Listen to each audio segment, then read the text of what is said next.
ఇదేంట్రా ఆంటీ అందరినీ 7 గంటలు రమ్మంది? అదేరా నాకు అర్థం కావట్లేదు. ఇంతకు ఆంటీ ఎక్కర్రా? వైశాలాంటీ, వైశాలాంటీ, వైశాలి, వైశాలి.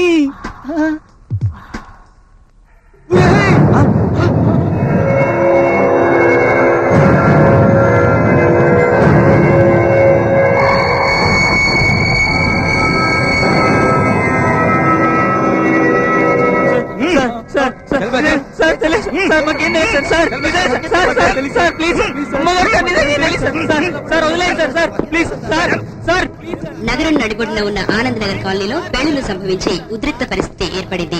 వివరాల్లోకి వెళ్తే ఓ విదేశీ తీవ్రవాద సంస్థకి చెందిన ఓ గ్రూప్ కొంతకాలంగా ఆనంద్ నగర్ కాలనీలో ఉంటూ రహస్య కార్యకలాపాలు కొనసాగిస్తున్నారు. స్పెషల్ బ్రాంచ్ టీమ్స్ వారి ఆచూకీ తెలుసుకుని అతి సాహసోపేతంగా దాడులు జరిపారు. ఆ సందర్భంలో ఓ వివాహిత స్త్రీ ఆమె భర్తగా చెప్పుకునే ఓ వ్యక్తి తప్పించుకున్నట్టు తెలిసింది. అయితే వారితో సంబంధాలు ఉన్న ఓ 4 యువకుల్ని అదే తీవ్రవాద ముఠాకి చెందిన వారుగా అనుమానిస్తూ అరెస్ట్ చేయడం జరిగింది. ఆ సమయంలో వీరు దొరికిన ఆ బిల్డింగ్ లో వెంకటేశ్వర్లు అనే ఎస్ఐ చనిపోవడం కూడా పలు అనుమానాలకు దారితీస్తోంది. అంతేకాదు ఓ టెలిఫోన్ బాంబ్ సహాయంతో తీవ్రవాదులు వారి నివాసం ఉన్న ఆ బిల్డింగ్ ను పేల్చివేశారు. అదృష్టవశాత్తు ఎలాంటి ప్రాణ నష్టాలు జరగలేదు. వివరాలు పూర్తిగా తెలియని కారణంగా హోం మినిస్టర్ తీవ్రంగా స్పందిస్తూ దర్యాప్తును త్వరితంగా జరపాలని పోలీస్ శాఖను స్పెషల్ బ్రాంచ్ ని ఆదేశించడం జరిగింది. అందులో భాగంగా దొరికిన ఆ 4 తీవ్రవాదులను ఇంటరాగేషన్ చేయబోతున్నారు.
పోలీసులకు ఎలా తెలిసింది?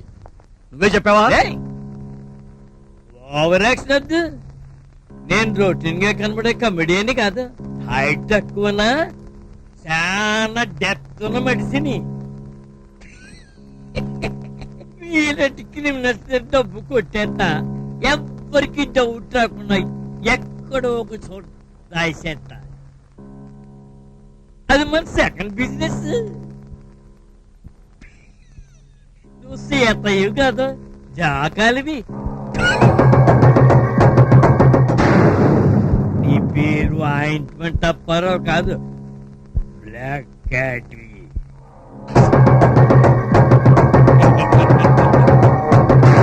ఈడు టెంగరోడు కాదు, అలాని పేరు తెలీదు. ఏజెంట్ బి అన్న మాత్రం అన్నాను. ఇడు పేలుడు పదార్థాలు చేయడంలో స్పెషల్.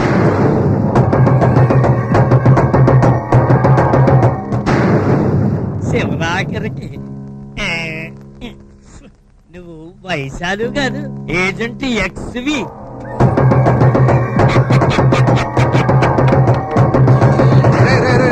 ఇలాంటి వాకుడు ఎక్కడ వాకి ఉంటావు? అందుకే మన మీద నిఘా మొదలై ఉంటుంది. అయిపోయావు నా కొడక, నా చేతిలో పొడి చేస్తాను రా. కత్తి తీగయ్య బాబు, గుచ్చుకుంటది. ఎక్స్ అమ్మ, నువ్వెయ్యని ఆపమ్మ. వదిలే. చూడు కేకే, మేమెంత డేంజరో నీకు ఇంకా తెలీదు. ఎవరికి దొరకకూడదని ఆ నలుగురితో మాకు కావలసిన పనులన్నీ చేయించుకొని ఇరికిచ్చేశాం. కానీ ఎలా జరిగిందో తెలియదు. లాస్ట్ మినిట్ లో మన గురించి పోలీసులు తెలిసిపోయింది. రేయ్, ఇంత జరగడానికి ఒక కారణం నువ్వేరా? అసలు ఈలాటోడు బతకూడదు.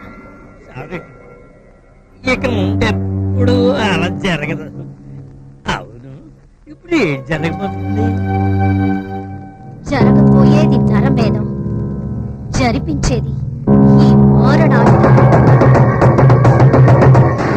ఆరేసుకోబోయి పారేసుకున్నాను హరి. బాయా ఏట ఎప్పుడు చూసినా దివాలా తీసినలాగా నెత్తి మీద గొడ్డేటే తెయ్యహని. ఏం చెప్పమంటావే, ఆ బోసుగడి బ్యాచ్ పరిస్థితి ఏంటో, వాళ్ళకి కష్టాలేంటో, వాళ్ళ కేసులో అలా ఇరుక్కుపోవడం ఏంటో. లే పాప ఎరగరని నాకు మాత్రం తెలదా బాయా, నువ్వు ఊరుకో. చేసి ఆ ఆడదాని వల్ల ఇంక తిప్పలా. ఆ నలుగురు తెంగరాని వల్ల ఎలాగోలా మాయ చేసి పడగొట్టేసింది. తిరిగి ఆ నలుగురు బయటపడేది ఎలా? నాకు తెలుసు, వాళ్ళు బయటకు వస్తారు. అవునే.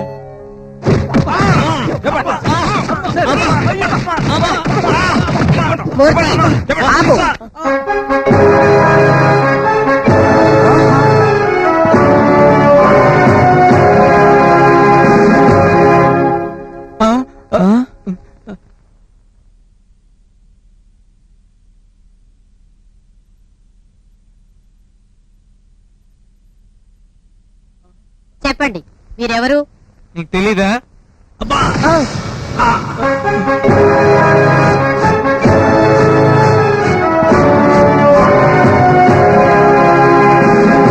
వైశాలికి మీకు మధ్య పరిచయం ఏంటి? ఆవిడ మా పక్కింట్లో ఉండేది. జస్ట్ ఫ్రెండ్షిప్ అంతే.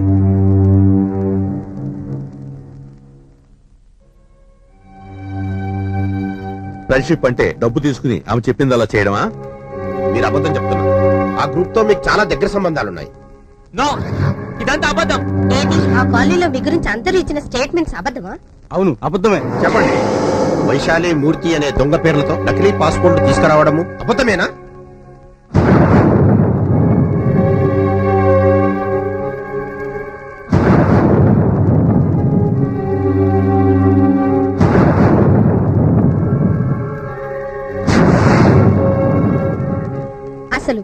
అసలు మీలాంటి వాళ్ళని నడి రోడ్డు మీద షూట్ చేసి పారేయాలంతే. మీకు 24 గంటల టైం ఇస్తున్నాం. అసలు వాళ్ళు ఎక్కడుంటారు, వాళ్ళ ఫర్దర్ స్టెప్ ఏమిటి, మొత్తం మాకు తెలియాలి. Mister Krishnakanth sir. Shruthi sir, ఈ రాష్ట్ర హోంమంత్రిగా మీకు ఆదేశిస్తున్నాను. మీకు ఫుల్ పవర్స్ ఇస్తున్నాను. వీళ్ళ నుంచి నిజాలు రాబట్టండి. 24 hours లో వీళ్ళ నుంచి ఇన్ఫర్మేషన్ రాబడతాం సార్. ఎప్పటికప్పుడు సిచ్యువేషన్ తెలియజేస్తాం సార్.